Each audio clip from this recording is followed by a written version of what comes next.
Madrid está lleno de lugares cargados de historia. Y de rincones ocultos a plena vista. Y alguien tenía que contarlos. Soy Lorenzo Gallardo. Soy David Botello. Y esto es El Punto sobre la Historia.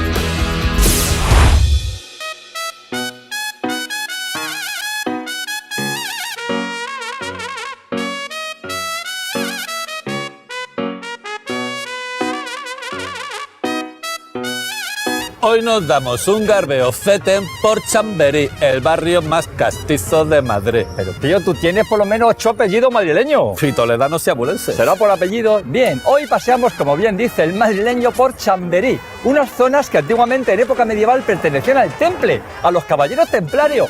Pero ojito, que nadie venga aquí a buscar el Santo Grial, que no. ¿Y por qué se llama este barrio Chamberí? Pues hay varias razones. Una de ellas dice que María Luisa Gabriela de Saboya, la primera mujer de Felipe V, echaba de menos su tierra natal. Y entonces encontró a las afueras de Madrid un paraje que le recordaba a la capital de Saboya, Chamberí. Y cuando quería venir hasta aquí, le decía: Felipe, vámonos a Chamberí. Y así se ha quedado. Bueno, vais a flipar con el paseíto de la ruta que tenemos por el barrio de Chamberí y alrededores. Vamos a hablar de princesas de cuento, revoluciones sangrientas, los misterios del hielo en Madrid y algún secretito que otro sobre Napoleón. Estaciones fantasmas, interrogatorios nazis, pero antes vamos a empezar por el Museo Arqueológico Nacional.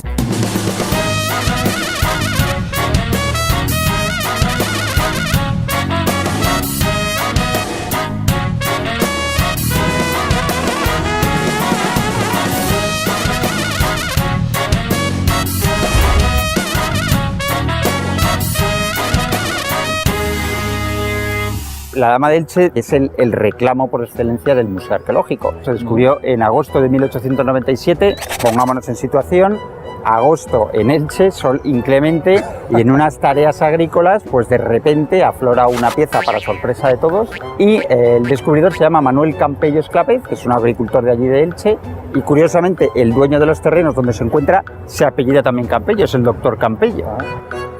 Unos dicen que es una sacerdotisa, otros dicen que es una princesa relevante de la zona. No está claro quién es la Dama de Elche. Lo que está claro es que sí tiene un sentido religioso y que era alguien de cierto peso en la comunidad a la que pertenecía. Y cuando digo que no está claro es que cada investigador pues tiene su hipótesis y su teoría.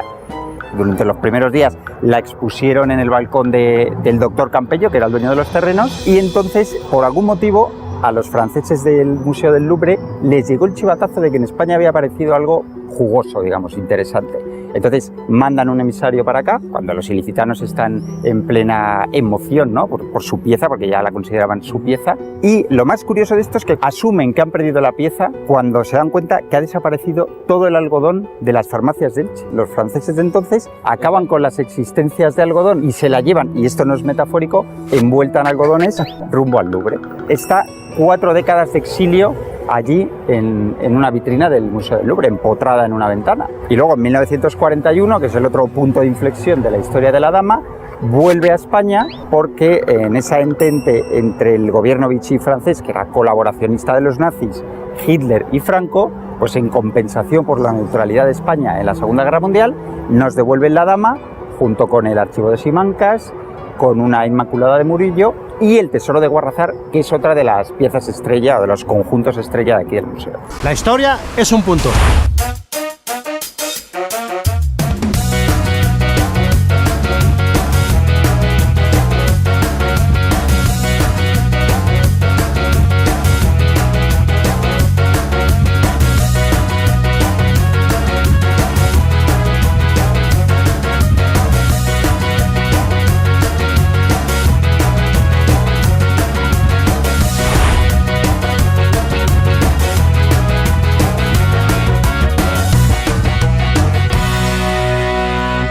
Estamos aquí en la calle de Fuencarral, Y en esta calle tenemos ahí una placa que nos dice que hubo una madrileña que era la mujer de Simón José Antonio de la Santísima Trinidad de Bolívar Ponce y Palacios Blanco, que era como se llamaba, de nombre artístico Simón Bolívar. ¿Cómo Simón Bolívar? Sí. Esta señorita madrileña se llamaba María Teresa Josefa Antonia Joaquina Rodríguez del Toro Ainza.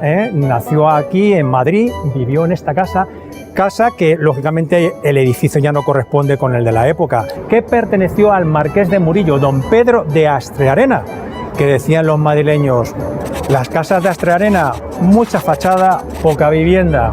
Vivió en un bajo esta señorita y fue a través de un primo hermano que conocía a Simón Bolívar, donde le conoció. Él tenía 17 años y ella 19, y lógicamente Simón Bolívar quedó cautivado. Dijo: qué joya sin tacha y de inestimable valor. Se quedó totalmente prendado. Hay un problema por parte del padre de ella, que vamos a ver, que él era menor de edad, tuvieron que esperar, se casó él con 19 años y ella con 21. Se casaron en lo que es la calle Gravina, esquina con Luis de Góngora. Hay una placa donde ahí estuvo la primitiva iglesia de San José, la que estaba en el teatrillo del Palacio del Duque de Frías. Ahí fue donde se casaron en el año 1802. Se fueron al puerto de La Coruña, se hicieron un crucero de 27 días en llegar al puerto de La Guaira, en Venezuela, que está a 30 kilómetros de Caracas, donde tuvieron 8 meses de amor, porque fue cuando ella murió de malaria. Murió de malaria. Murió de malaria, duró ese idilio 8 meses y él dijo y prometió que nunca se volvería a casar con ninguna mujer, lo cual sí cumplió. No quiere decir que no tuviese ninguna fe aparte. Si la mujer no hubiese muerto, pues parece ser que él no hubiese tenido ansias de ser el libertador, que es como se le conoce. Seguramente no hubiese llevado a cabo su lucha por quitarse del yugo de la marca España. Volvió por segunda vez a Europa, estuvo en Francia, estuvo en Italia. Parece que ahí fue en Italia cuando dijo que él iba a liberar a Latinoamérica, y por lo tanto se puede decir que esto lo hizo porque falleció su esposa. Lo que hace el amor, ¿verdad? Y además os voy a decir una cosa, que yo soy puntero, el punto sobre la historia. Fuencarral es un punto.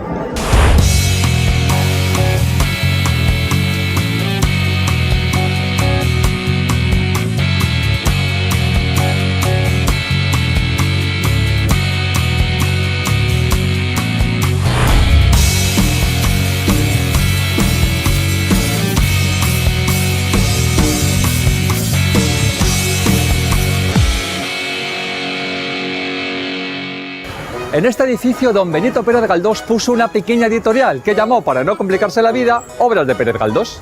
Don Benito llevaba 30 años escribiendo, era un autor consagrado y tenía problemas con su editor. Entonces pensó que era buena idea vender directamente sus obras. Don Benito hizo grandísimas tiradas de libros, que dejó en depósito a libreros de poca confianza. Se encontró con 60.000 libros, uno encima de otro, imaginaos. Uno sin vender y otro sin cobrar. Y ya sabéis lo que pesan los libros en las mudanzas. Se cuenta que antes de cerrar, Galdós estrenó una obra en el Teatro Español con tanto éxito que sus seguidores le cogieron a hombros y cargaron con él hasta aquí, gritando ¡Viva Galdós! ¡Viva Galdós! Hasta que uno de los que cargaban con él dijo que viva, pero que viva un poquito más cerca. ¡El punto sobre la historia!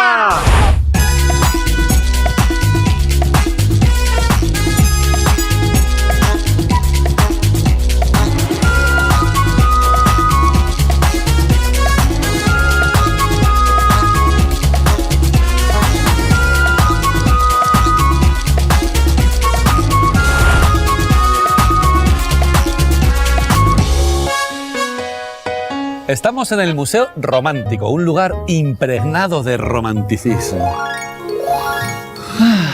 Que no, chavales, no os equivoquéis, no es este tipo del romanticismo del que estamos hablando. Hablamos del romanticismo, la cosa artística de la época de Larra, de Bécquer, de Espronceda, con esa forma tan arrebatada de ver la vida.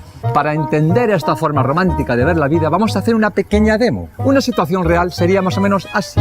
Lorenzo, pásame la sal. Toma. Gracias. Y ahora vamos a hacer esta misma situación en modo romántico. Voy allá. Olvidada en la esquina de la mesa, oh, tan triste y tan insignificante, tan límpida, tan pura, tan brillante, sombra de sol, de mar y de tristeza. agitación del alma de cristal, pesadilla fatal en la que muero, pierdo la vida al verla en el salero. ¡Por Dios, Lorenzo, pásame la sal! Lorenzo percibió en la angosta voz de David un anhelo, una candidez pulsante a la que solo un corazón como el suyo podía dar cabida. Toma.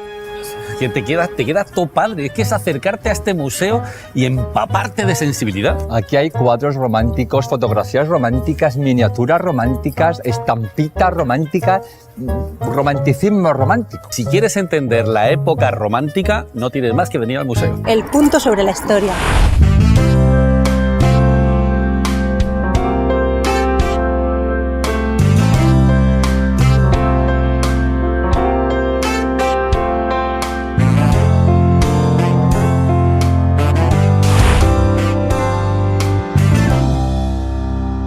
Estamos en la calle Zurbano, que no es una calle como las demás. El prestigioso New York Times lo ha dicho muy clarito y muy en inglés. Esta es una de las mejores calles de Europa. Vamos a expresar nuestra admiración. ¡Oh! Yo no sé tú, yo es que paseo por esta calle y me siento mejor persona, huelo mejor. Bueno, pues vamos a ver el Palacio de Zurbano. Vamos.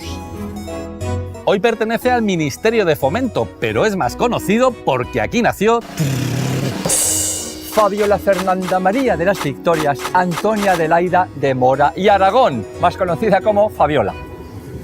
¿Es para besarle o no es para besarle? Hoy cuesta imaginar el nivel de popularidad que alcanzó Fabiola. Es que no había revista que no tuviese en la portada a Fabiola. Fabiola de Mora era el espejo en el que en aquella época se miraban millones de españolas. Ella siempre confesaba que era una españolita como las demás, con un yate como las demás, con 20 títulos de Grande de España, como cualquier españolita. Un buen día esta princesita española conoció a un belga, que ya en sí mismo es una hazaña. Él se llamaba Balduino, ella Fabiola. Él se convirtió en rey de los belgas. Bélgica fue parte de aquel Flandes que tanta guerra dio al Imperio Español en los siglos XVI y XVII. Lucharon a muerte con uñas y dientes para no tener un rey español. Y resulta que en 1960 un belga tirillas y miope se enamora de una española que se convierte en reina de Bélgica. Justicia histórica. El punto sobre la historia en esta labor de exégesis de textos ha encontrado el documento perfecto, el momento en el que se conocieron Balduino y Fabiola.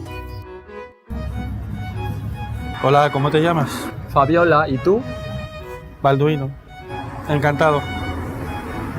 Igualmente. Esto es lo que podríamos llamar un documento picueto. La boda de Balduino y Fabiola generó otro momento histórico. Fue la primera emisión en directo que llegó a España vía Eurovisión. Poco antes se había disparado la venta de televisores solo para ver este evento. Se calcula que había 1 millón de aparatos y todos ellos, el 100%, viendo la boda. Hoy en día, para tener un 100% de audiencia, tendré que salir, ¿qué te digo yo? Belén Esteban comiéndose un donut desnuda en un trapecio en Nochevieja durante las campanadas mientras España gana al final del Mundial y Bettino Osborne le da un tartazo a Obama o viceversa. Ni por esas. Y ahora una anécdota. La marquesa, la madre de Fabiola, tenía un gran corazón y se dedicaba a recoger a los perros y gatos abandonados que encontraba por el barrio y se los traía aquí para alimentarles y darles su amor.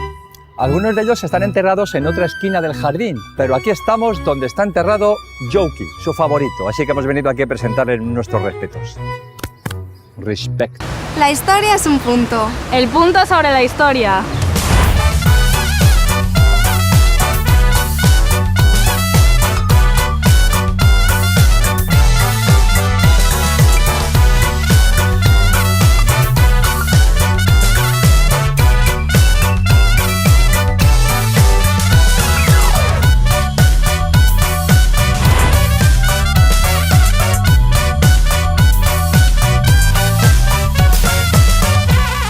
Esta es la Glorieta de Bilbao. Se llama así por una puerta que se levantó para recordar la defensa de Bilbao durante la Primera Guerra Carlista. Al salir de la ciudad se podía leer una inscripción que decía: a los heroicos defensores y libertados de la invicta villa de Bilbao. Aquí estaba la Puerta de los Pozos de Nieve. Qué nombre tan bonito, ¿verdad? Parece un capítulo de Juego de Tronos. Bien, se llamaba así porque en la zona había pequeñas cuevas, agujeritos en los que se metía la nieve que se traía desde la Sierra de Guadarrama. Para que se conservara más tiempo, la nieve se prensaba, se cubría de paja y se iban formando capas de nieve y de paja. En verano este hielo se cortaba en bloques y se transportaba por la noche, claro, para que no se derritiera. Lo que llegaba era el agua de nieve y se utilizaba para refrescar bebidas y hacer sorbetes, granizados, horchatas o leche leche merengada. Por eso estos refrescos son tan típicos en los bares de la zona. Hielo, qué moderno, ¿verdad? Qué accesible, qué fácil de conseguir. Hoy solo basta con abrir el frigorífico o bajar a los chinos. Pero antiguamente, amigos, era un artículo de lujo. Imaginaos a los trabajadores ahí, sin guantes, sin catiuzcas, sin forro polar. Se pasaba viruji trabajando para el hielo. Este, por supuesto, era hielo legal, el que pagaba impuestos, ¿no? Porque como en todas las cosas había contrabando ilegal de hielo. Que digo yo, ¿cómo se puede disimular el hielo cuando te cachean? El punto sobre la historia.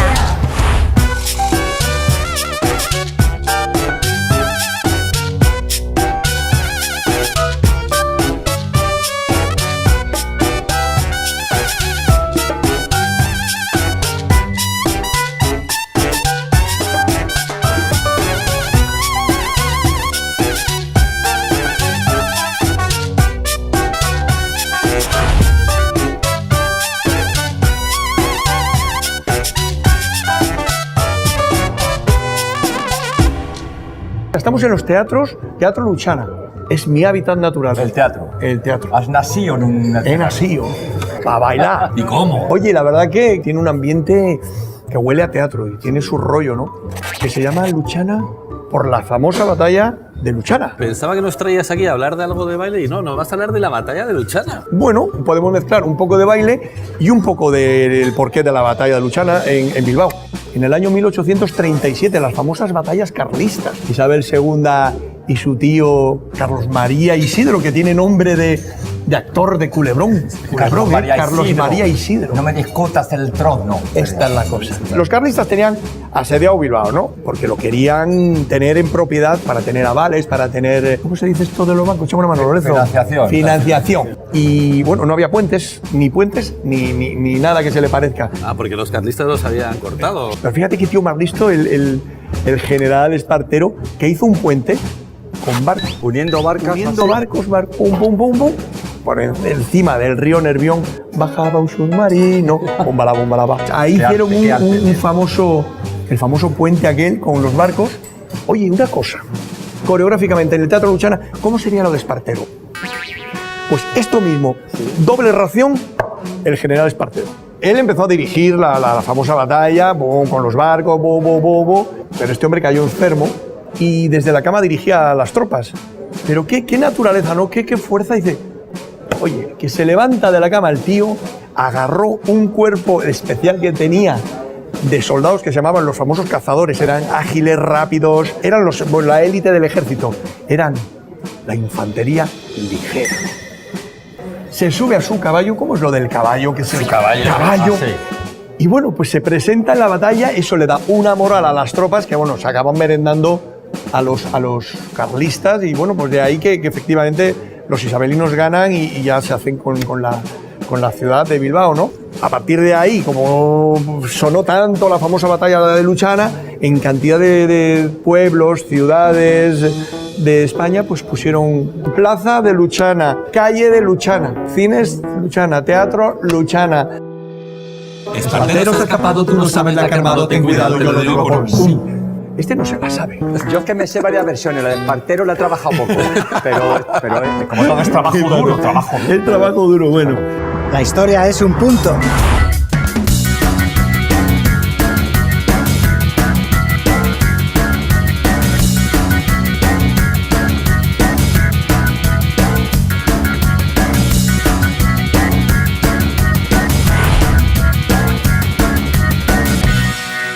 Estamos en la estación de metro de Chamberí, una estación muy interesante porque nos hace viajar en el tiempo. De hecho, podemos recordar pleno siglo XX, época de Alfonso XIII, inauguración de la primera línea de metro de Madrid. En octubre de 1919 se inaugura el metro de Madrid y Alfonso XIII, muy bien engalanado, pues va a recibir una sesión de fotos. Claro, la fotografía en esa época no es como ahora, ha cambiado mucho. De tal manera que las fotos no salieron del todo bien. Alfonso XIII salió mal en la foto, porque salió con los ojos cerrados. Por lo tanto, hubo que retocarlo de alguna manera y le pintaron los ojos sobre la foto en la que los tenía cerrados. Hubo que hacer un pequeño Photoshop.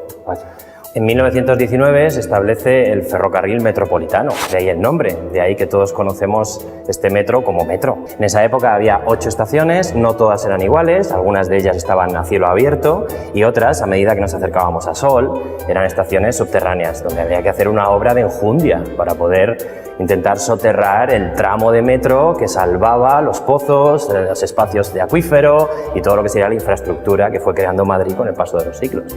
Tenemos el privilegio de tener en Madrid una piedra sobre la que se puede trabajar en profundidad y eso es importante a la hora de crear el metro. Tenemos una profundidad en Cuatro Caminos de casi 50 metros. Tenemos a Antonio Palacios, un gran ingeniero, un gran urbanista que va a ser quien diseñe las primeras estaciones. Él quiso colocar este tipo de azulejo porque este blanco ayudaba a las personas que no estaban habituadas a estar bajo tierra, de tal manera que esa sensación de claustrofobia desaparecía gracias al uso de estos materiales que en la época, desde luego, eran una innovación. El metro tiene curiosidades varias, muchas muy interesantes. Los jefes de estación eran hombres, pero las taquilleras eran mujeres. Las taquilleras estaban en lugares como este y eran las que controlaban que las personas entraban después de haber adquirido su billete.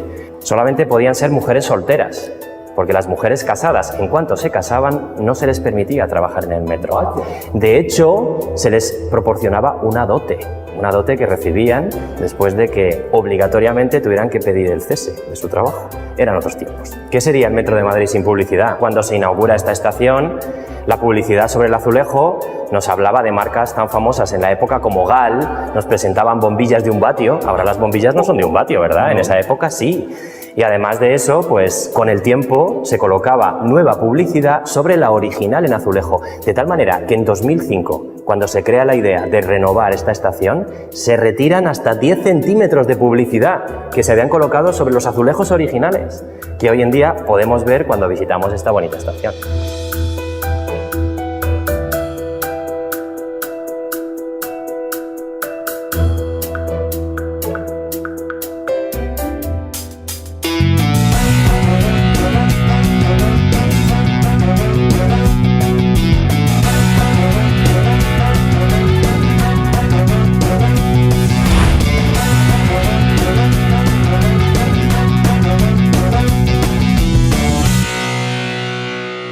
Estamos en el epicentro del barrio, en este templete maravilloso en la mismísima plaza de Chamberí.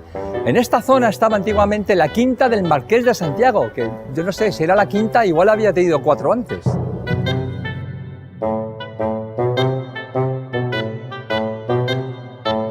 La quinta del Marqués de Santiago fue utilizada por los oficiales franceses durante la Guerra de la Independencia como cuartel general. Aquí estuvo el poderoso regimiento militar de Chambéry, llamado así por la capital de Saboya. Puede que este nombre sea el que dé origen al nombre del barrio. Aquí pasó noches de estrategia y mal dormir un tipo bajito, nervioso y francés que llevaba un traje muy apretado y un sombrero raro. ¿Sarkozy vestido de torero? No, hombre, no, Napoleón. Desde aquí dirigió el asalto definitivo a Madrid.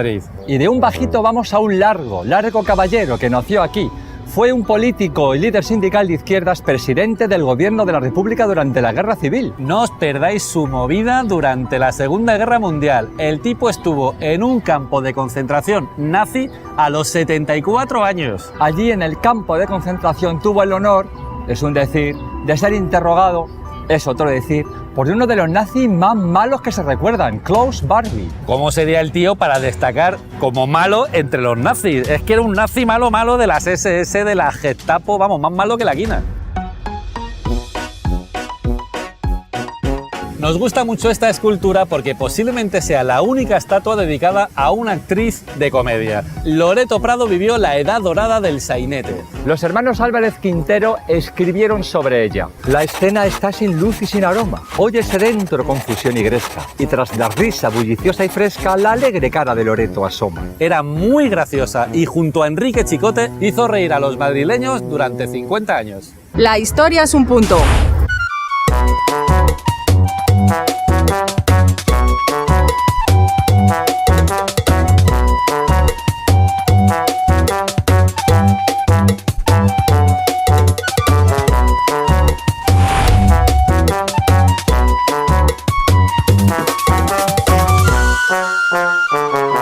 Esta es la bodega Santa Engracia 42. Nos encantaría quedarnos a tomar algo, pero es que estamos de servicio. Se dice que esta es la bodega que lleva más tiempo siendo bodega en todo Madrid.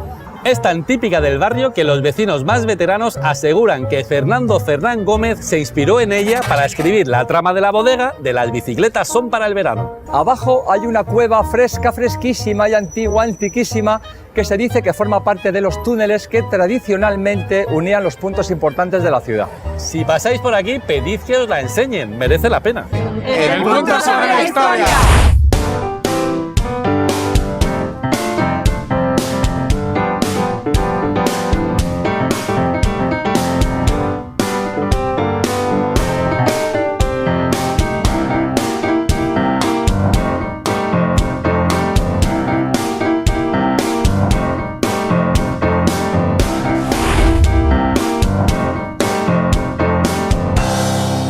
Este es el parque de Enrique Herreros. Enrique Herreros era un ilustrador y cineasta que era muy conocido por sus ilustraciones que publicaba en la revista semanal La Codorniz, una revista humorística que, como ellos mismos autodefinían, era la revista más audaz para el público más inteligente. Pero lo que realmente hacía que Enrique fuera conocido era porque fue el que creó aquellos maravillosos carteles que veíamos en el cine cuando estábamos en la Gran Vía, que nos retrotraían al Hollywood antiguo y no estaba a nuestro alcance. Aquí también se trasladó desde la Plaza de la Cebada el parque de ejecuciones. Aquí se ejecutaba gente. Aquí se ejecutaba la gente y entre otras muchas personas que se ejecutaron aquí, se ejecutó al cura Merino. Había dos curas Merino, uno bueno y otro malo, y este es el cura malo. El cura Martín Merino pues era un cura que estaba bastante lejos de la vida eclesiástica, de hecho se dedicaba más a la usura que a la iglesia.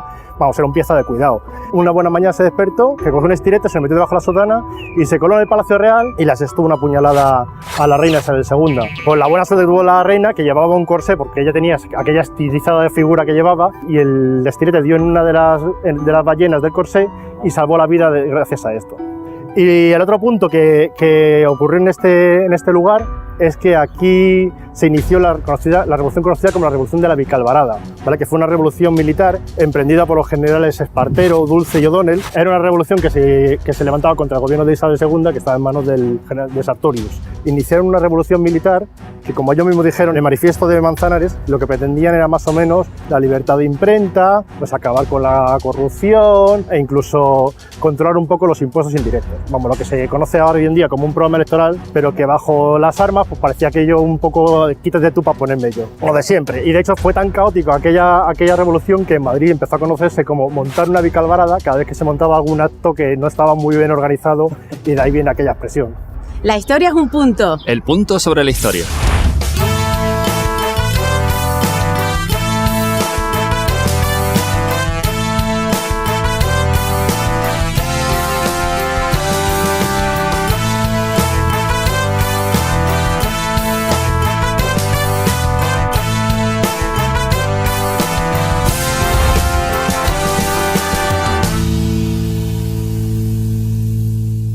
Este edificio tan bonito y tan escondido a la vista es el Instituto Homeopático y Hospital de San José, el primer hospital homeopático construido en España. Está aquí desde la década de 1870, fijaos, que todos pensamos que la cosa de la homeopatía es algo moderno, ¿verdad? Un alemán, el doctor Hahnemann, creó la homeopatía a principios del siglo XIX con la intención de reformar la medicina tradicional. Una de las personas más interesadas en aquella época en la homeopatía fue Cánovas del Castillo, que fue una de las personas más influyentes del siglo XIX. Fue Cánovas del Castillo el que se empeñó en traer de vuelta a los Borbones, el principal responsable de la restauración, el que se trajo a Alfonso XII. Cánovas del Castillo creó un sistema de bipartidismo y de alternancia del poder, que era ahora mandas tú, ahora mando yo, ahora mandas tú, ahora mando yo. De Sagasta a Cánovas, de Cánovas a Sagasta, un sistema basado y apoyado en el caciquismo local, o sea, un follón. Un buen día, Cánovas estaba tranquilamente en un balneario cuando se acercó un anarquista y le pegó 3 tiros con todo éxito. Esto de los magnicidios es una tradición patria. No os perdáis una grabación topicueta del punto sobre la historia llamada Ronda de Magnicidios, que lo explica como nadie. El punto sobre la historia.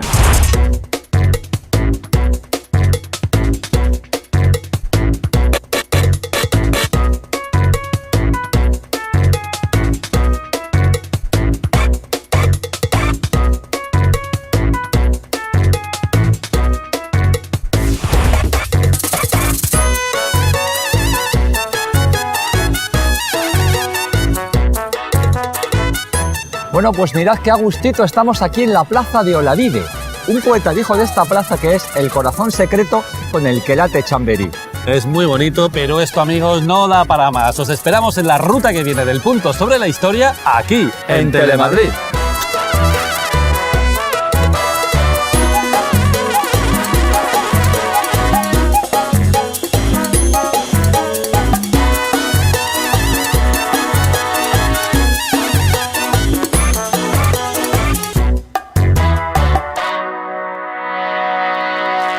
El punto sobre la historia.